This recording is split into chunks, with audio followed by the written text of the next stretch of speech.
आज जो है 35th डे है, डे 35। और बहुत एक्टिविटी हुई है आज। मैं जल्दी आपको बताता हूँ हुआ क्या है। एक तो यूएसए का A-10 वॉट हॉग, जिसको बोला जाता है फ्लाइंग टैंक, मतलब समझ लीजिए टैंक जो हवा में उड़ता है, इतना पावरफुल प्लेन था, वो क्रैश हो गया है नियर स्ट्रेट ऑफ हॉर्मुज।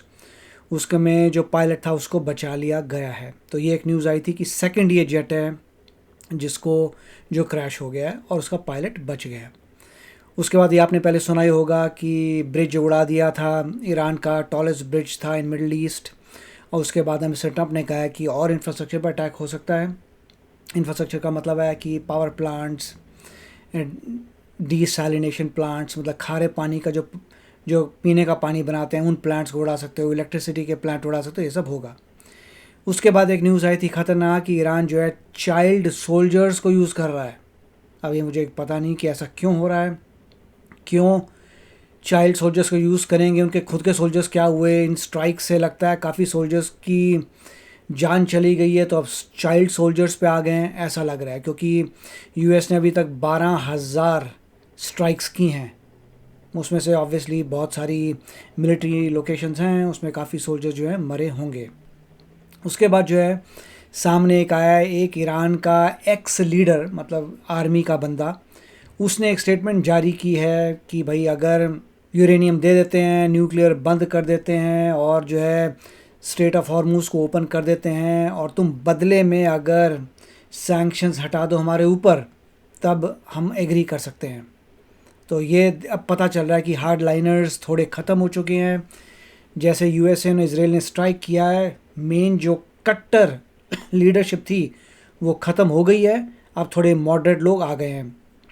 ये न्यूज़ आनी ईरान से एक आउटलेट से, इसका मतलब है कि थोड़ा सिचुएशन बेटर हो रही है। बट ऑफ कोर्स वो बंदा जो है इतना पोजीशन ऑफ पावर में नहीं है कि अकेले नेगोशिएट कर पाए। फिर ईरान ने और स्ट्राइक की इसराइल पे। क्लस्टर बॉम्ब इस बार नहीं मारा, क्योंकि कई मैंने न्यूज़ की थी, आपने देखा होगा क्लस्टर बॉम्ब जो है ईरान छोड़ रहा है, मगर क्लस्टर नहीं, सीधी स्ट्राइक हुई है एक तेल अवीव, सेंट्रल तेल अवीव के ऊपर, और उसमें जो है 4 बंदे इंजर हुए हैं। मगर नज़र आता है कि ईरान में अभी भी कैपेबिलिटी है स्ट्राइक करने की, और काफ़ी बड़ी स्ट्राइक थी, काफ़ी धुआं नज़र आया है तेल अवीव में, 4 बंदा इंजर हुआ है। But yes, they can still strike, cluster bomb नहीं था। उसके बाद ये है कि ईरान ने, आपने देखा ही होगा, F-15E जो 2 सीटर प्लेन है उसकी रैकेज दिखाया था कि ये देखो पड़ी हुई है, सीट पड़ी है, साथ में पैराशूट गिरा हुआ है। तो यस, उसमें 2 जो हैं बंदे बैठ सकते हैं उस प्लेन में। अभी जो एक पायलट को तो रेस्क्यू कर लिया, मगर दूसरा जो है वो एक, उसको विजो कहते हैं, अर्थात वेपन्स सिस्टम ऑफिसर। वो पीछे बैठ के रेडार कंट्रोल करता है और इक्विपमेंट कंट्रोल करता है। तो ये वो बंदा था जो पायलट नहीं था मगर विजो था, वेपन्स सिस्टम्स ऑफिसर, जो अभी लापता है। अब ये मेल भी हो सकता है, फीमेल भी हो सकता है। सेंटकॉम बिल्कुल चुप है, बता नहीं रहा कि ये मेल है कि फीमेल है।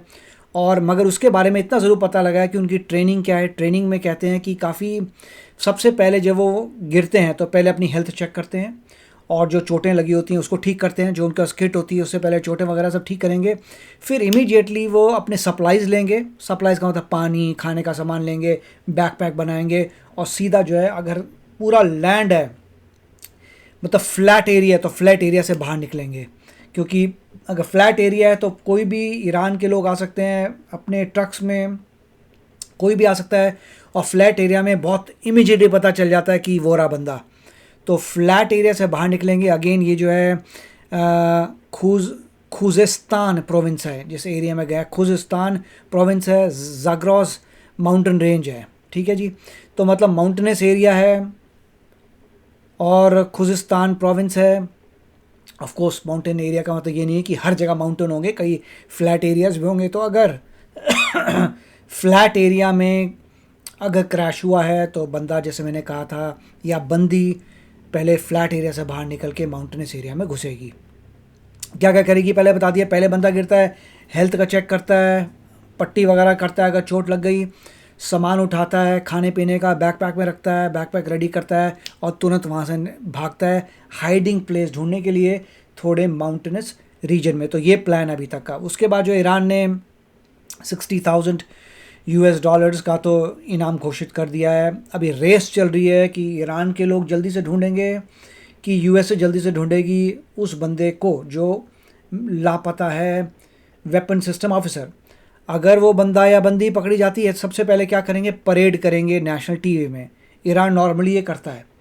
अगर यूएसए का बंदा पकड़ा, सीधा पकड़ेंगे, परेड कराएंगे, नेशनल टीवी में दिखाएंगे कि विक्ट्री हो गई है। ओके, इसके बाद भी क्लियर है कि यूएसए रुकेगा नहीं। एक बंदे की वजह से ऑफकोर्स ये अभियान बंद नहीं होगा जब तक यूएसए न्यूक्लियर वेपन्स निकाल नहीं लेता ईरान से। ये ऑपरेशन चलता रहेगा। अभी तक तो यही न्यूज़ है और आई होप कि इंडिया में भी सिमिलर न्यूज़ कवर हो रही होगी, बट ये हाईलाइट्स हैं। चलते हैं, देखते हैं अभी और क्या बातचीत चल रही है। Iranian officials placing a bounty on the head of the second U.S. crew member lost after an F-15E fighter jet was downed over enemy वो territory. मैंने आपको बता दिया था, $60,000 की बाउंटी लगी है। Search and rescue teams working through the night, but the clock is ticking, and with every passing hour, this search becomes more consequential. किसी एस्टिमेट है कि 15 घंटे से ज़्यादा हो गए हैं, तो काफ़ी डेंजरस हो रहा है। मगर मैंने आपको सारे स्टेप्स बता दिए हैं किस तरीके से वो बंदा जो उसको ट्रेन किया गया। हाँ, रॉक क्लाइंबिंग भी इन लोगों को आती हैं, तो रॉक क्लाइंबिंग भी आती है, तो वो मतलब शातिर हैं अपने आप को बचाने के लिए, तो वो सब कार्य करेंगे। Short of saying how the U.S. will respond if our airman is captured by Iran. एक और आपने अभी दिखाई थी तो उसमें नज़र आया था कि एक रीफ्यूलिंग प्लेन जा रहा है, साथ में 2 हेलीकॉप्टर्स हैं, ये रेस्क्यू के लिए गए थे, इनके ऊपर भी फायरिंग हो गई थी। तो एक ये पॉइंट भी था ज़बरदस्त कि भाई ये जो फ़ोटो है, इसमें एक रीफ्यूलिंग का बड़ा प्लेन है, साथ में 2 हेलीकॉप्टर्स हैं, उनको रीफ्यूल कर रहा था, इनके ऊपर ही फायरिंग होगी, फिर ये बच के निकल गए। तो यहाँ पे कुछ नहीं हुआ, मगर यस, काफ़ी एक्टिविटी चल रही है अपने पायलट को नहीं, विज़ो को बचाने के लिए। विज़ो क्या है? Weapon system officer. The U.S. will respond if our airman is captured by Iran. Retired Air Force Brigadier General John Tykert is a former F-15E combat pilot. He joins us now. General, thank you for being here. I want to talk to you a little bit about the F-15E. It's the workhorse of the Air Force. But first, let's address, with every passing hour, this gets more difficult. What can you tell us? Griff, the first thing that aircrew member would have done when they hit the ground is to assess how they're doing. They would have gathered up their supplies and they would have gotten away from their landing site so that they could find a place to hunker down and hide as they communicate to our rescue forces. And while there is a little bit of concern about the duration of time since they got... तो steps मैंने आपको बता दिए हैं। एक last step था communicate. हर एक के पास कुछ ना कुछ कम्युनिकेशन करने के लिए कुछ चैनल होता है जिससे कम्युनिकेट कर सकते हैं। अगर वो टूट गया तो यस, फिर कैसे कम्युनिकेट करेंगे, दे विल नॉट टेल, मगर उसकी भी टेक्निक्स हैं। actually think it's net favorable because they're falling back on their training. They found a good place that clearly has indicated they haven't been captured by the adversary, and now the forces are just trying to find the right time and the right way based on the terrain and the disposition of enemy forces to rescue our downed crew member. That's a great point, and we can show you a map of where we believe that F-15E went down in the Khuzestan region, but of course that Zagros mountain range. जैसे मैंने कहा था, ये Zagros mountain range है पूरी, मगर जहाँ पे खुजिस्तान है, खुजिस्तान प्रोविंस, वहाँ पे एयरप्लेन गिरा है। तो खुजिस्तान प्रोविंस ट्राइबल एरिया है, तो वहाँ पे ट्राइब्स ने भी कहा है कि हम पूरी कोशिश करेंगे ईरान को बचाने की। तो देखते हैं क्या होता है। Difficult terrain to navigate, but because of the pilot's SEER training, the survival and evasion tactics he's learned, hopefully has gotten him to a place where he can wait for the CSAR teams to अब ये ही कह रहे हैं, it's not a he, it could be a she also, go in लड़की भी हो सकती है, बता नहीं रहे। there. But I want to ask you about the fact that this F-15E was shot down, and then of course in the separate incident that A-10 Warthog down near the Strait of Hormuz. Does that challenge the Pentagon's claims that we have this air superiority? Griff, I think it's important to realize that the American military makes the extremely complex and difficult look easy. And in the last 5 weeks, it has not been an easy, permissive environment. It is a determined adversary with extremely high-quality threat systems. And I just think it's been a testimony that this is a very difficult mission, and you never have complete air supremacy. And I actually think it highlights the fact that our forces are so amazing that it took 5 weeks before we saw a situation like this. देखिए, बहुत अच्छी बात है। उसने यही प्रश्न पूछा कि आप बोलते हैं कि पूरी एयर सुपरियॉरिटी आपके पास, तो यहाँ पे अगर आपके प्लेन्स को गिरा दिया तो सुपरियॉरिटी कैसे हुई? तो बंदा जो बोल रहा है, प्रोफेशनल आर्मी का मिलिट्री का, वो ये कह रहे देखो कंप्लीट पूरी की पूरी एयर सिक्योरिटी तो पॉसिबल नहीं है, ठीक है, कहीं ना कहीं से कोई तो फायर कर सकता है। 5 हफ्ते हो गए हैं, 5 हफ्ते से ज़्यादा जाके सिर्फ 2 प्लेन गिराए हैं, तो इसका मतलब है कि काफ़ी अच्छा यूएसए कर रहा है। यस, कंप्लीट सिक्योरिटी नहीं हो सकती, परंतु बहुत कम प्लेन उड़े हैं, 12,000 स्ट्राइक कर दी, कुछ नहीं हुआ। तो मतलब स्टार्ट्स देखें तो अच्छा काम चल रहा है, काफ़ी अच्छा परफॉर्म किया यूएसए ने। General Teichert, since this happened, and the Pentagon has been silent. CENTCOM has been tight-lipped. What do you make of that? CENTCOM क्यों कुछ बोलेगी? सेंटकॉम चुप रहेगी। वो जब तक उस बंदे को बचा नहीं लेते, क्रू मेंबर को, कोई कुछ नहीं बोलेगा। Griff, I'm so happy to hear both the administration and the Pentagon and U.S. Central Command being so concerned about operational security.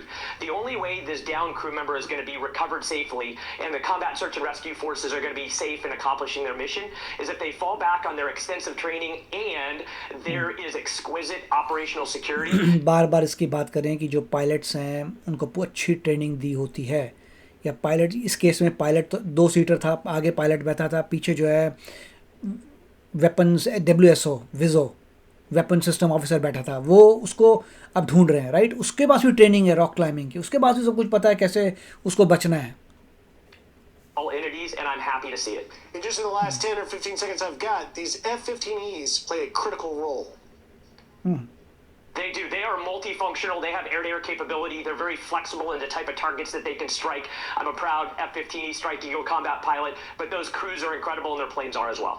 Brigadier General John Teichert, thank you for your insight. ये brigadier general थे, तो देखिए brigadier general हैं, तो जब आप बात सुनते हैं आर्मी की तो क्लियर हो जाता है कि क्या चल रहा है। बट अभी तक जो मैंने कवर किया है सारी बातें वही हैं। यूएसए का वही गोल है कि एक बंदा अगर वो पकड़ भी लेते हैं उससे वॉर ख़त्म नहीं होगी, यूएसए का अभियान चलता रहेगा। न्यूक्लियर वेपन्स मेक श्योर करना है ईरान के पास ना हो।